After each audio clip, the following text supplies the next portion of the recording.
पितृपक्ष की लोक कथा के अनुसार जोगे तथा भोगे दो भाई थे। दोनों अलग अलग रहते थे। जोगे धनी था और भोगे निर्धन।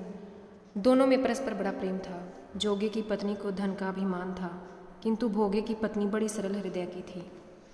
पितृपक्ष आने पर जोगे की पत्नी ने उससे पितरों का श्राद्ध करने के लिए कहा, तो जोगे इसे व्यर्थ का कार्य समझकर टालने की चेष्टा करने लगा।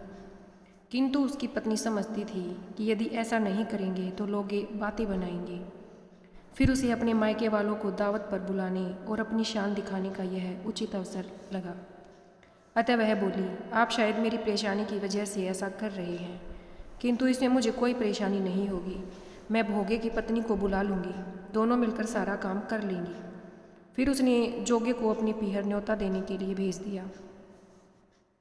दूसरे दिन उसके बुलाने पर भोगे की पत्नी सुबह सवेरे आकर काम में जुट गई। उसने रसोई तैयार की, अनेक पकवान बनाए, फिर सभी काम निपटाकर अपने घर आ गई। आखिर उसे भी तो पितरों का श्राद्ध तर्पण करना था। इस अवसर पर न जोगे की पत्नी ने उसे रोका, न वह रुकी। शीघ्र ही दोपहर हो गई। पितृभूमि पर उतरे। जोगे भोगे के पितर पहले जोगे के यहाँ गए तो क्या देखते हैं कि उसके ससुराल वाले वहाँ भोजन पर जुट गए हैं। निराश होकर वे भोगे के यहाँ गई। वहाँ क्या था, मात्र पितरों के नाम पर अगियारी दे दी गई थी। पितरों ने उसकी राख चाटी और भूखे ही नदी के तट पर जा पहुँचे। थोड़ी देर में सारे पितर इकट्ठे हो गए और अपने अपने यहाँ के श्राद्धों की बढ़ाई करने लगे। जोगे भोगे के पितरों ने भी अपनी आप बीती बताई।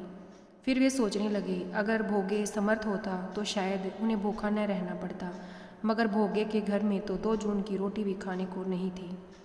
यही सब सोचकर उन्हें भोगे पर दया आ गई।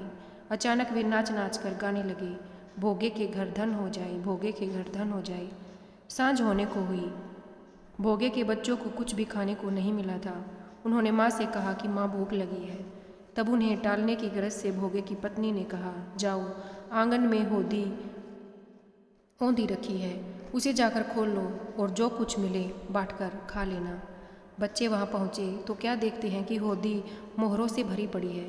वे दौड़े दौड़े माँ के पास पहुँचे और उसे सारी बातें सुनाई।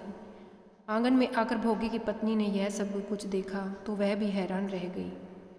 इस प्रकार भोगे भी धनी हो गया, मगर धन पाकर वह घमंडी नहीं हुआ। दूसरे साल का पितृपक्ष आया। श्राद्ध के दिन भोगे की स्त्री ने 56 प्रकार के व्यंजन बनाए। ब्राह्मणों को बुलाकर श्राद्ध किया, भोजन कराया, दक्षिणा दी।